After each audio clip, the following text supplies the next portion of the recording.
Pada pagi hari ini saya akan mengajak kita untuk mendengarkan nasihat firman Tuhan sebagai awal memulai tahun yang baru ini. Tidak kebetulan tanggal 1 Januari jatuh pada hari Minggu pada hari ini yang memang merupakan hari ibadah kita sebagai orang Kristen. Pagi hari ini saya akan membawakan renungan dengan tema Declutter Your Life. Menarik saudara ya. Declutter your life. Saudara-saudara, kalau kita baru pindah ke rumah baru, pertama yang kita lakukan biasanya adalah membersihkan dan merapikan. Betul nggak? Kita bersih-bersihkan, kita rapi-rapikan. Saudara-saudara yang sering pindah atau pernah pindah itu pasti memahami sekali hal ini, saudara. Nah, sama seperti itu, saudara-saudara, cara terbaik untuk kita masuk di tahun yang baru ini adalah kita memulai dengan membersihkan dan merapikan atau menata kembali hidup kita. Seringkali orang menyusun ini dalam suatu resolusi yang dia buat untuk tahun ini, saudara, atau setiap tahun yang baru ada resolusi. Artinya dia mau reorganize kembali, dia mau organisasi kembali, dia mau susun kembali, dia mau tata kembali kehidupannya dan memanfaatkan tanggal 1 Januari sebagai momentum untuk memulai hal itu. Dalam hal ini saya mengajak kita untuk merenungkan firman Tuhan, declutter your life. Kita mendeclutter kehidupan kita. Dan ini pesan yang saya mau sampaikan sebagai cara pertama kita untuk memulai tahun 2023 ini. Declutter your life. Maka pertanyaan yang pertama kita harus ajukan adalah apa itu decluttering? Ini istilah yang sangat asing mungkin bagi beberapa kita. Decluttering. Apa maksudnya decluttering, saudara? Decluttering adalah sebuah istilah yang berasal dari kata clutter dalam bahasa Inggris. Tulisannya clutter, saudara. Clutter biasa berarti kekacauan atau kekusutan. Ada yang mengatakan tidak rapi atau berantakan. Intinya suatu situasi yang kacau, yang kusut, yang tidak rapi, yang berantakan. Itu biasa disebut clutter. Namun clutter juga mengacu pada semua barang yang disimpan di sekitaran atau dalam rumah kita namun tidak memberikan manfaat atau tidak menambah nilai di dalam hidup.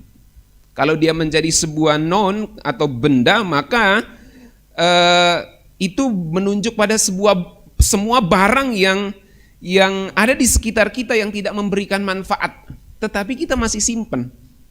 Yang tidak menambah nilai di dalam hidup kita tetapi masih ada di sekitar rumah kita atau di dalam rumah kita. Oleh sebab itu orang-orang di zaman now ini membuat istilah decluttering. Decluttering adalah istilah yang digunakan untuk mengacu pada kegiatan menyingkirkan dan membersihkan barang-barang yang tidak memberikan manfaat atau menambah nilai di dalam hidupnya. Biasanya kalau setiap minggu weekend kita mulai declutter tuh, emak-emak, ibu-ibu ya, dia mulai declutter tuh pakaian kotor yang harus di laundry, yang harus dicuci ya, dia mulai declutter satu persatu, saudara. Jadi secara sederhana decluttering itu berarti bersih-bersih atau merapikan, suatu kegiatan yang sering kita lakukan bahkan setiap hari mungkin atau paling tidak setiap minggu. Kita mendeclutter rumah kita mendeclutter kamar kita dan ruang-ruang, mendeclutter pakaian kita, mendeclutter bahkan mungkin gadget kita, saudara. Kita membersihkan WA, foto-foto yang jadul, yang lama, pesan-pesan yang sudah tidak relevan lagi untuk kita simpan, kita mulai declutter, kita mulai bersih-bersih, saudara. Entah menggunakan tool tertentu atau kita lakukan secara manual. Ada cace-cace yang tulisannya cace itu. Dibacanya apa itu, Ben? Ya. cache ya.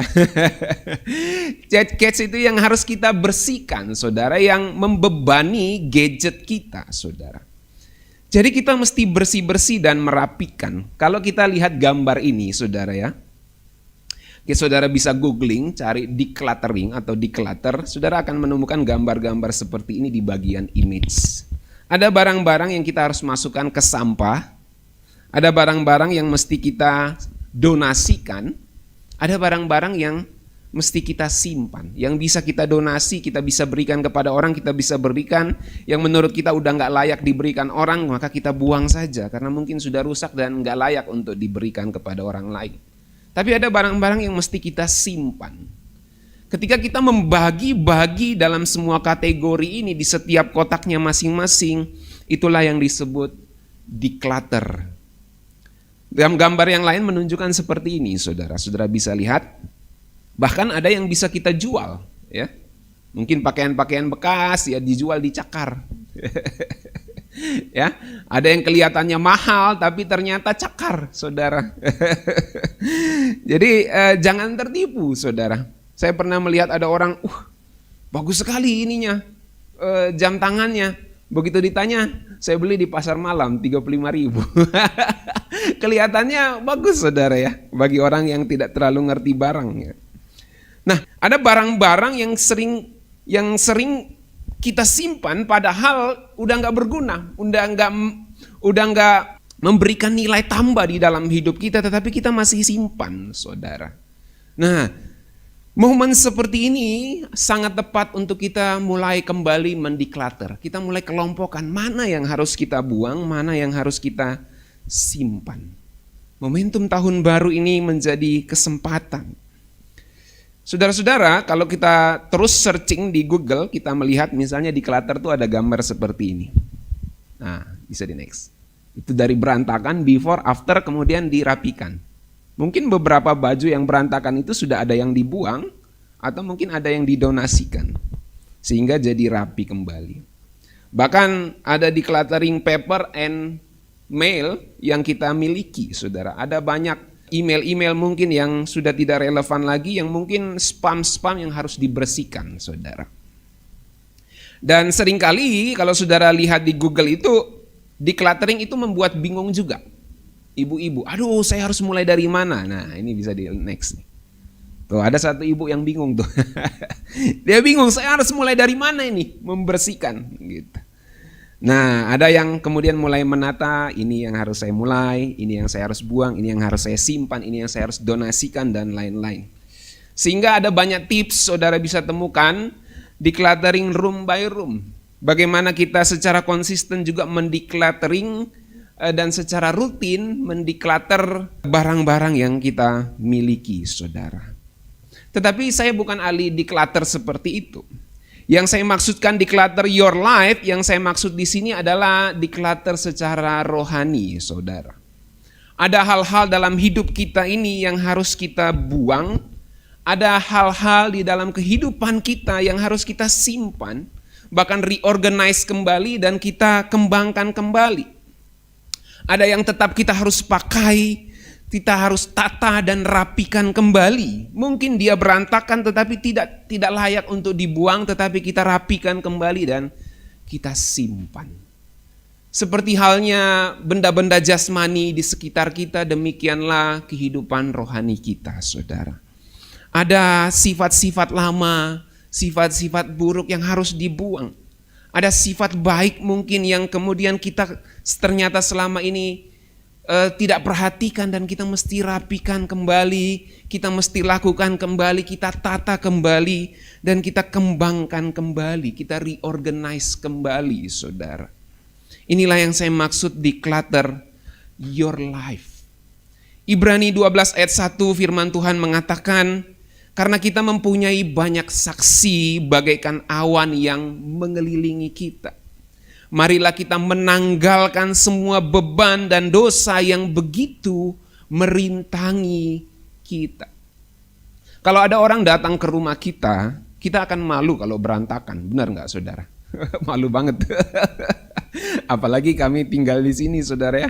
Kadang jadi ruang tamu, kadang jadi ruang Pokoknya serbaguna, saudara. Jadi kalau tiba-tiba ada orang datang tuh, buah gitu. Harus rapi, saudara.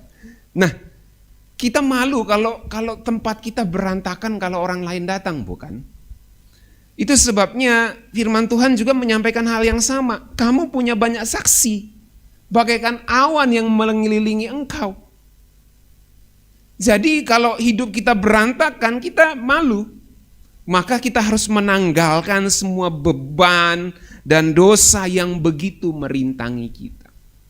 Ada dosa, ada beban yang harus kita declutter, harus kita buang, harus kita singkirkan.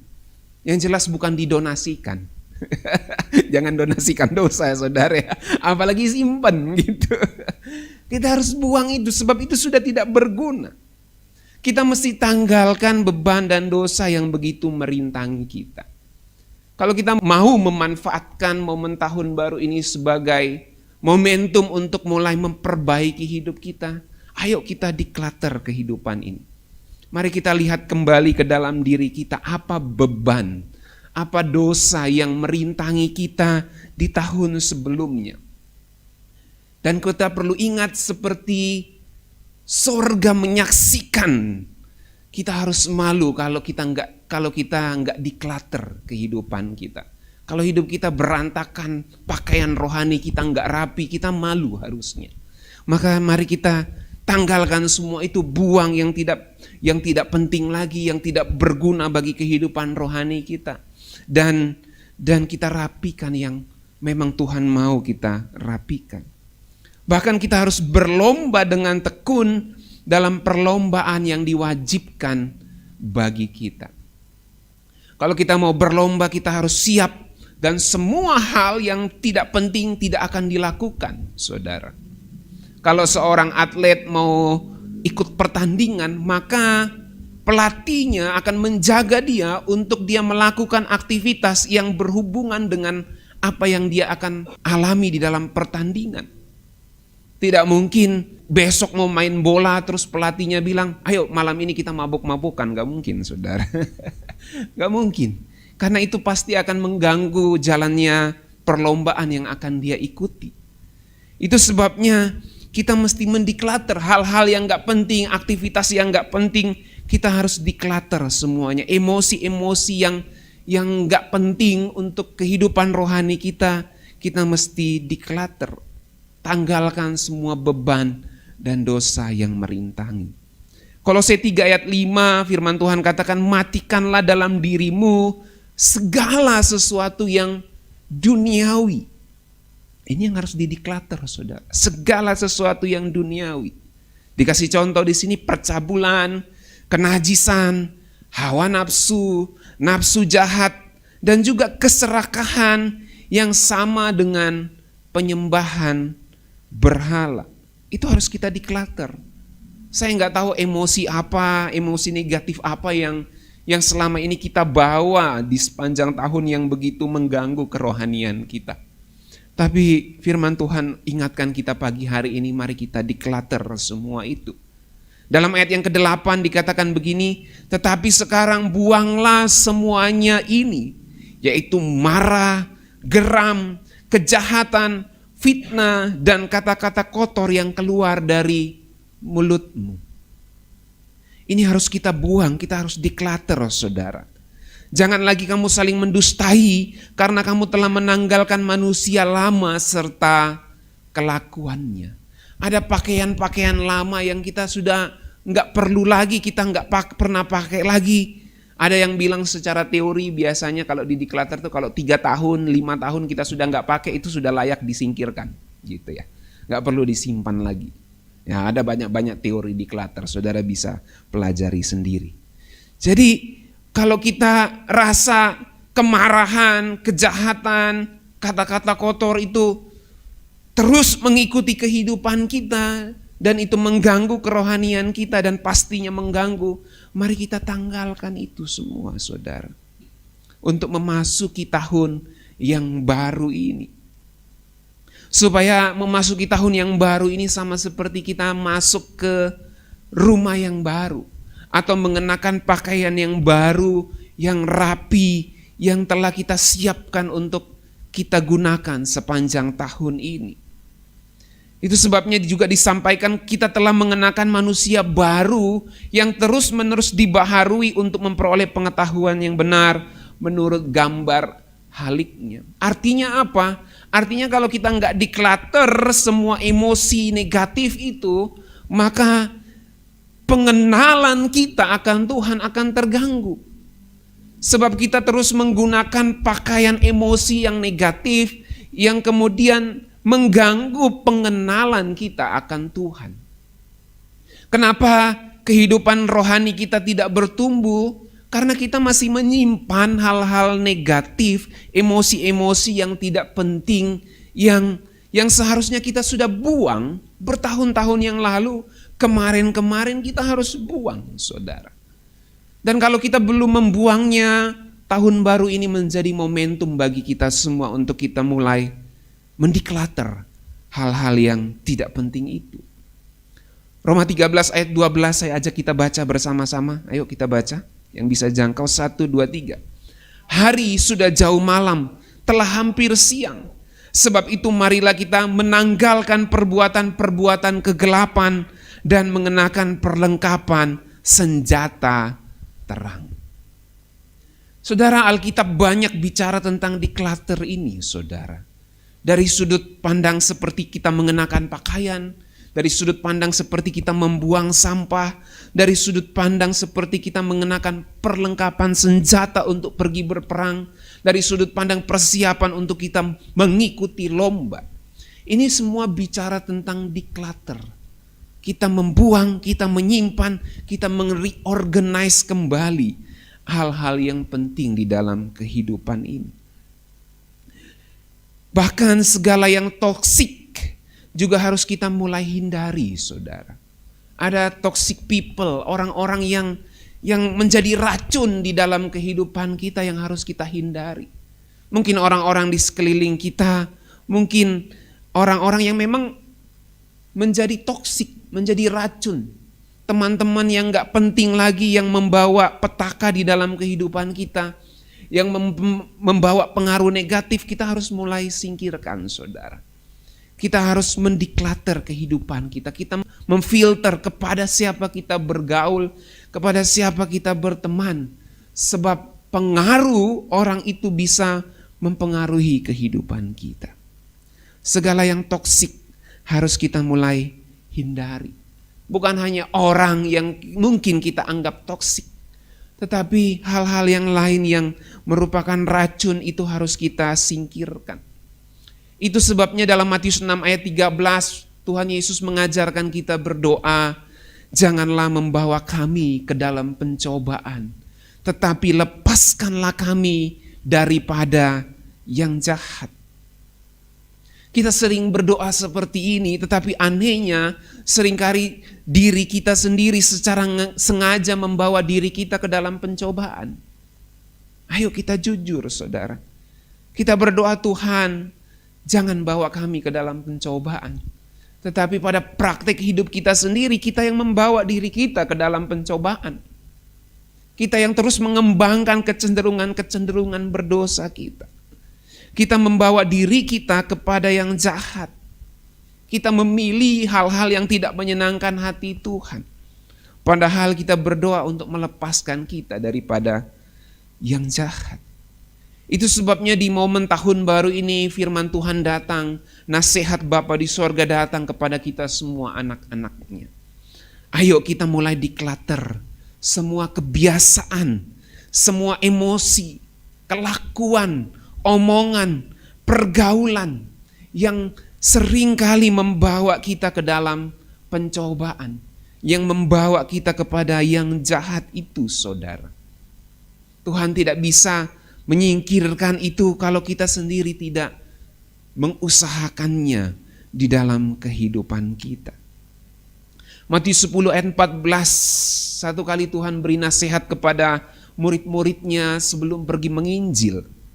Apabila ada kota atau keluarga yang tidak menyambut kalian, kebaskanlah debu dari kaki kalian sebelum meninggalkan tempat itu.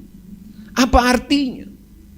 Artinya Tuhan Yesus kasih pesan kepada murid-muridnya, sebelum kamu beritakan Injil di tempat yang lain, sebelum kamu melangkah ke keluarga yang lain, ke kota yang lain, ke tempat yang lain, kamu harus lepaskan segala kekecewaan, penolakan, sakit hati yang kamu alami di kota ini. Kamu harus kebaskan debu kakimu, jangan dibawa. Kamu harus declutter semua emosi negatif itu sebelum kamu melangkah ke kota yang lain. Supaya kamu tetap bersih, supaya kamu tetap rapi untuk dipakai sebagai alat Tuhan memberitakan Injil di tempat yang lain. Saudara-saudara, Alkitab bicara banyak soal declutter ini. Itu sebabnya pesan Tuhan datang di tahun yang baru ini. Tuhan mau kita declutter semua kemarahan, kekecewaan kita di tahun yang lama. Saudara mau, amin? Supaya kita bersih dan rapi di hadapan Bapa di sorga memasuki tahun yang baru ini. Di renungan Natal kemarin tanggal 25 yang saya posting kepada saudara-saudara semua, saya katakan dalam refleksi itu bahwa Tuhan Yesus datang secara sederhana. Sehingga display kita, tampilan kita di hadapan manusia boleh saja sederhana, saudara. Tetapi performance kita di hadapan Bapa di sorga itu harus sempurna. Bagaimana performance kita bisa sempurna? Kita harus declutter kehidupan kita di awal tahun yang baru ini, saudara. Kita harus mengkondisikan lingkungan kita. Kita harus mulai memastikan bahwa pergaulan kita bukanlah pergaulan yang salah. Pastikan lingkungan kita adalah lingkungan gereja, lingkungan tempat kerja dan pelayanan, dan lingkungan keluarga yang benar-benar menjadi prioritas di dalam kehidupan kita. Tidak usah lagi ngumpul-ngumpul dengan teman-teman yang tidak membawa kepada kebaikan atau tidak memajukan kerohanian kita. Ada kegiatan-kegiatan yang perlu kita singkirkan yang tidak berhubungan dengan gereja, dengan kerohanian kita, dengan tempat kerja dan pelayanan kita, bahkan dengan keluarga kita. Mungkin kita sering ngumpul sama teman-teman yang hanya sekedar ngumpul dan sia-sia, habiskan uang, habiskan waktu, sia-sia. Dan mungkin saudara pikir itu refreshing saja. Tetapi mungkin mulai kita harus tata kembali hal-hal yang tidak penting seperti itu. Kita harus kondisikan lingkungan kita supaya kita bisa mendeclutter kehidupan kita dengan lebih baik lagi sepanjang tahun ini. Awal tahun ini bukan declutter satu kali dan selesai. Tetapi awal tahun ini menjadi momentum untuk kita mulai mengerti dengan benar bagaimana kita mendeclutter kehidupan kita.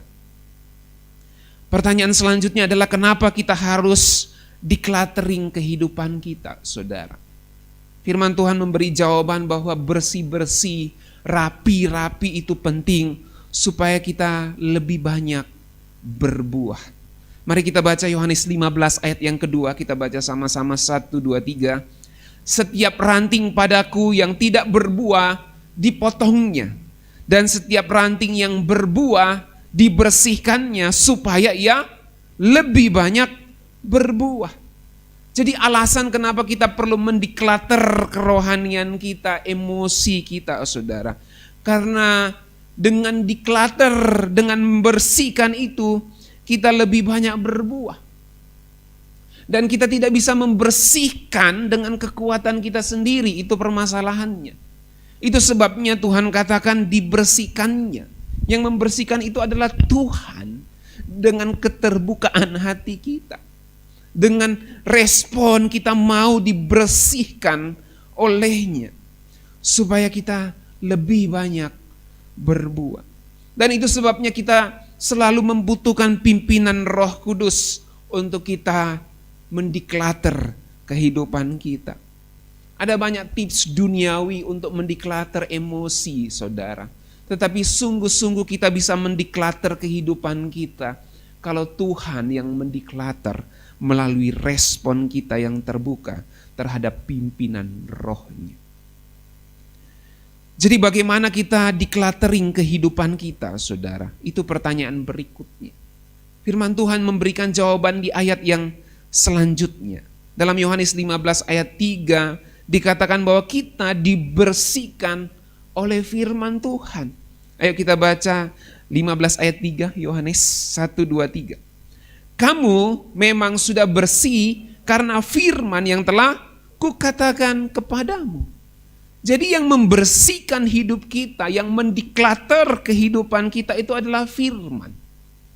Dan ketika kita meresponi pesan firman Tuhan, maka saat itulah terjadi decluttering dalam kehidupan kita.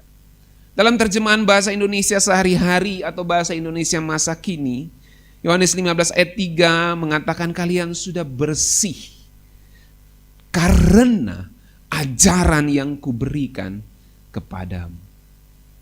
Kita tidak mungkin bisa declutter kehidupan kita kalau kita tidak mencintai firman Tuhan, saudara.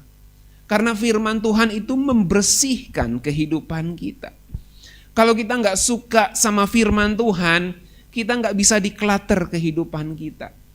Saya sudah menyaksikan orang-orang yang pergi ke psikolog, pergi ke konselor, tetapi tetap aja jatuh di dalam dosa, saudara. Bahkan psikolog ternama, konselor ternama. Karena apa? Karena dia mencoba untuk dengan kekuatannya sendiri, dan konselor juga memberikan tips-tips dengan kekuatan sendiri saja, dengan ilmu pengetahuan yang dia miliki, dengan teori-teori konseling yang dia miliki. Tentu itu baik, tetapi ada hal-hal di dalam hidup ini yang gak bisa dideclutter kalau kita tidak berserah kepada pimpinan Tuhan melalui mencintai firman-Nya. Itu sebabnya firman Tuhan, Injil diberikan kepada kita untuk memerdekakan kita. Dan kita gak bisa merdeka kalau kita gak declutter semua sampah-sampah, semua hal-hal, semua barang-barang rohani yang gak berguna, yang gak penting lagi, yang gak menambah nilai, menambah value dalam kehidupan kita. Itu harus kita singkirkan, saudara. Dan kita bisa membedakan, kita bisa mengkategorikan di dalam kotak yang harus kita simpan, kotak yang harus kita buang, kotak yang harus kita donasikan. Itu kita bisa mengkategorikannya kalau kita mencintai firman Tuhan. Kalau seseorang tidak mencintai firman Tuhan, dia akan menyimpan terus dendam dan kemarahan. Sebab dia tahu bahwa itu tidak berbahaya, bahwa itu berbahaya di dalam hidupnya. Dia tidak tahu kalau itu bisa membunuh dia. Dia tidak tahu bahwa kebencian, iri hati, amarah itu bisa membunuh kerohaniannya. Kenapa dia tidak tahu? Karena dia tidak mencintai firman Tuhan. Dia seperti ibu yang bingung mengkategorikan mana yang harus dibuang, mana yang harus dideclutter, saudara. Ada hal-hal terdalam di batinia kita yang hanya kita sendiri dengan Tuhan yang tahu. Mana yang harus dideclutter, mana yang harus di-reorganize kembali. Dan untuk itu Tuhan bicara kepada kita lewat firman-Nya dan pimpinan roh-Nya. Sebab memang Tuhan sudah tetapkan tool, device untuk kita decluttering itu adalah firman-Nya. Kamu telah bersih oleh ajaran dan oleh firman yang kuajarkan kepadamu. Jadi jemaat yang dikasihi Tuhan, memulai tahun 2023 ini saya ajak kita untuk mencintai firman Tuhan. Terus mencintai firman-Nya. Kalau kita sudah mencintainya, mencintai firman-Nya, mari kita tambahin lagi cinta kita kepada firman-Nya. Supaya kita jadi tahu bahwa dengan mencintai firman Tuhan kita jadi tahu apa yang harus kita buang. Apa yang harus kita simpan, apa yang harus kita berikan, apa yang harus kita rapikan, apa yang harus kita reorganize, kembangkan kembali di dalam hidup kita di tahun yang baru ini, saudara. Ada dua hal yang gak bertambah tua di dalam diri kita ini, saudara. Muka kita tambah tua, kulit kita tambah tua, fisik kita tambah menurun fungsinya. Tetapi ada dua yang gak bertambah tua di dalam kehidupan kita. Alkitab mencatat itu. Yang pertama, manusia batinia kita. Karena manusia batinia kita ini gak bertambah tua, maka ini yang jadi harus prioritas untuk kita utamakan kecantikannya. Jangan sampai manusia batinia kita dikotori atau didandani dengan makeup yang gak penting. Harusnya lipstiknya di sini tapi ditaruh di sini. Karena apa? Karena kita nggak pandai mendiklater, kita nggak pandai mendandani, kita nggak pandai merapikan manusia batinia kita. 2 Korintus 4 ayat 16 firman Tuhan katakan tubuh jasmani kita semakin merosot, tapi manusia batinia kita harus terus-menerus dibaharui dari hari ke hari. Ada produk-produk di dalam kehidupan ini, di dalam kehidupan sehari-hari yang nggak cocok untuk kita. Beberapa odol saya sudah gunakan itu nggak cocok. Tapi odol yang istri saya beli itu dari produk tertentu, tit gitu disensor. Itu cocok saudara. Tapi kalau saya pakai odol yang lain, itu gigi saya itu cepat sakit, cepat rusak gitu. Baru-baru saya ke dokter gigi saudara, bersihin semua.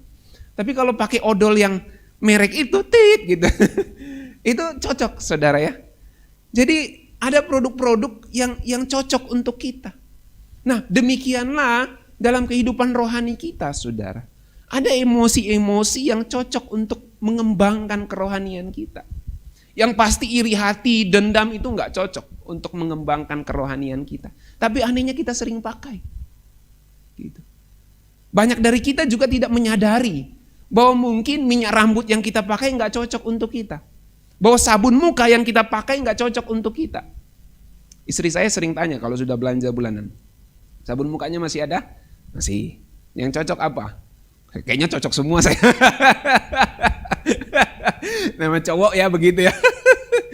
Tapi memang ada produk-produk tertentu yang ketika kita pakai jadi lebih smooth gitu kulit kita, saudara. Benar nggak? Ya, mungkin kita nggak terlalu ngerasa, tapi biasanya wanita yang paling ngerasa seperti itu. Kalau laki-laki mah sembarang, mau sabun batang juga oke aja gitu. Jadi aja gitu. Saya ingat waktu saya SMP saudara ya, saya pernah mandi di sungai di daerah Sulawesi Tengah.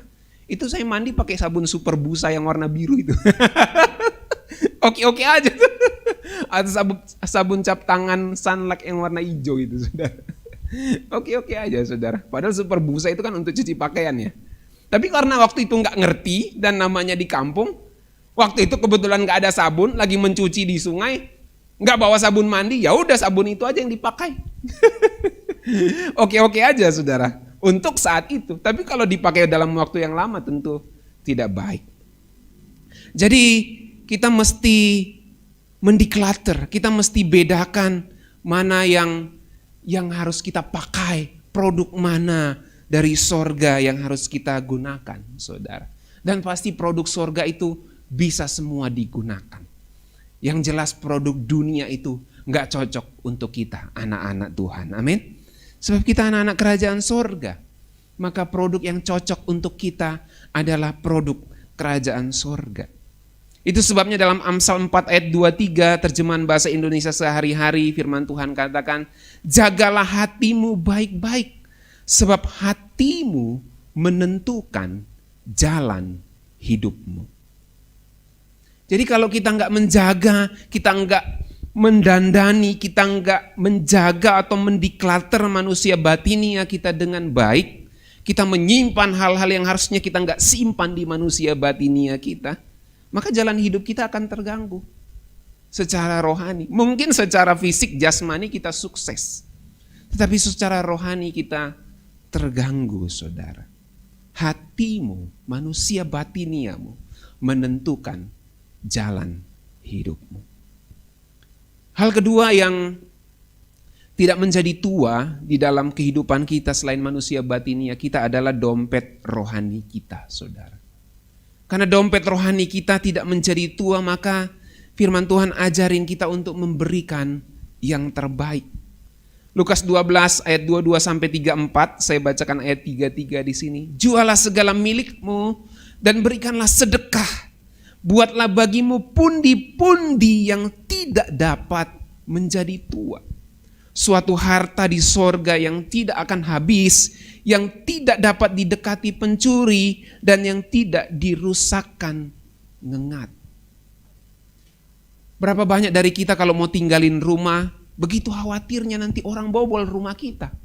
Apalagi di daerah-daerah rawan, di daerah Pak Indah kayaknya cukup rawan. Ya, beberapa dari kita mungkin nggak tenang kalau kita pergi semua satu rumah. Kenapa? Karena ada harta di situ, ada sesuatu yang kita simpan yang berharga, saudara. Tapi Alkitab mencatat ada satu yang tidak bisa dicuri oleh pencuri, yang tidak akan habis, yang tidak menjadi tua, yang tidak usang, yang tidak rusak. HP saya ini mulai error, saudara. Saya mulai bersih-bersih kan tetap mulai error. Mungkin memang sudah masanya. Mulai error, saudara. Ya, ada barang-barang yang kita beli, enggak pernah dipakai, kita simpan saja, begitu kita lihat, ya udah rusak. Ada sepatu saya, saudara, di atas itu. Sepatu saya itu ada dua. Satu yang biasa saya pakai kalau hari Minggu, satu yang saya simpan. Udah biasa dulu dipakai, cuma bagi saya kurang nyaman, jadi saya simpan aja. Waktu saya simpan tuh masih bagus. Begitu saya buka kemarin waktu bersih-bersih mau Natal tuh saya lihat, wah udah rusak gitu. Karena sepatu ya kulit itu atau semi kulit itu kan kalau disimpan lama itu langsung pecah-pecah biasanya dia, saudara. Ya saudara tahu lah kalau saudara pernah punya pengalaman gitu. Barang yang kita simpan di dunia ini bisa jadi rusak walaupun kita nggak pakai. Bisa menjadi tua walaupun kita nggak pakai. Tetapi firman Tuhan katakan ada dompet yang tidak pernah menjadi tua, yaitu dompet rohani kita. Istri saya baru-baru bilang, beli dompet nanti ya, nggak usah. Dompet saya itu udah rusak-rusak, pokoknya pakai aja. Jarang juga dilihat karena dompet cuma ditaruh di tas. Yang digunakan tuh ATM-nya duitnya, nggak dompet. Ditaruh aja gitu ya. Dulu istri saya pernah beli suatu dompet yang bagus gitu, yang agak mahal gitu, dari toko yang memang yang bagus gitulah ya. Itu lama saya pakai. Tapi dompet yang saya pernah beli di pasar malam tuh berapa lama dipakai rusak? Ya udah biarin aja gitu. Dipakai sampai sekarang, saudara. Ya karena memang dompet di dunia ini bisa menjadi tua dan rusak. Tapi dompet rohani kita, Alkitab katakan tidak dapat menjadi tua. Coba kita baca dalam terjemahan firman Allah yang hidup. Ayo kita baca 1, 2, 3. Jualah apa yang kalian miliki dan berikan kepada yang berkekurangan. Saya stop di situ dulu. Saya pernah sampaikan bahwa jualah apa yang kalian miliki itu memang dalam konteks di zaman Tuhan Yesus. Karena Tuhan Yesus yang jamin kehidupan semua pengikutnya saat itu secara langsung. Kalau kita sekarang berkeluarga, kalau kita jual semua milik kita karena ikut Tuhan, itu namanya bodoh sendiri. Ya, karena apa? Keluarga kita makan apa? Oh Tuhan jamin, tapi kan Tuhan kasih tanggung jawab untuk kita bekerja. Jadi firman Tuhan mesti dibaca pada konteksnya masing-masing. Tapi prinsipnya sama, bahwa kita harus merelakan, kita harus memberikan dari dompet rohani kita. Kita baca sambungannya, hal ini, 1, 2, 3. Hal ini akan memperbanyak simpanan kalian di surga. Dan dompet yang di surga tidak akan robek atau berlubang. Dompet Pak Indah berlubang nggak? Atau nggak pakai dompet? Ya, kita dompetnya ada yang bagus, ada yang robek-robek. Bet, dompetmu robek nggak, Bet? Laki-laki itu, apalagi kalau sering taruh dompetnya di celana ini gitu ya. Dulu saya sering taruh dompet di belakang ini, saudara. Lama-lama jadi nggak enak. Begitu taruh dompet di tas, kita nggak enak lagi taruh dompet di belakang sini. Benar nggak bapak-bapak? Lama-lama jadi nggak. Kalau sudah biasa taruh dompet di tas, karena itu jadi kebiasaan baru. Kalau di sini tuh rasanya mengganggu sekali kalau duduk. Dan biasanya yang ditaruh di sini tuh cepat rusak dompetnya. Tapi firman Tuhan katakan dompet yang di surga itu tidak akan robek atau berlubang. Bagaimana kita bisa isi dompet kita yang di surga itu? Dengan kita memberikan kepada orang yang berkekurangan. Tidak ada pencuri yang akan mengambil dompet kita di sana. Tidak ada gegat yang akan merusakkannya. Jadi dua hal ini yang tidak pernah menjadi tua, saudara. Manusia batinia kita dan dompet rohani kita. Maka kalau kita mau mendeklater kehidupan kita, dua hal ini yang mesti kita perhatikan. Jadi di akhir khotbah renungan awal tahun ini, saya mau ucapkan selamat kita mendeklater kehidupan kita di awal tahun ini. Dan selamat tahun baru 1 Januari 2023. Tuhan Yesus memberkati kita sekalian. Saudara belajar sesuatu pagi hari ini, amin? Mari kita berdoa. Bapa kami di sorga, kami bersyukur buat firman Tuhan yang mengajar kami semua untuk decluttering kehidupan kami.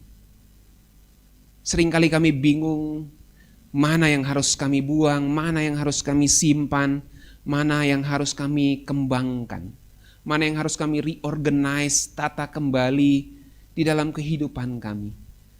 Namun kami bersyukur firman Tuhan di awal tahun ini mengingatkan, menasihati kami semua untuk memperhatikan manusia batinia kami, untuk kami memperhatikan dompet rohani kami, dan untuk kami terus menanggalkan beban dan dosa, semua emosi negatif, semua hal-hal, semua toksik, semua racun yang seringkali membebani kehidupan kami.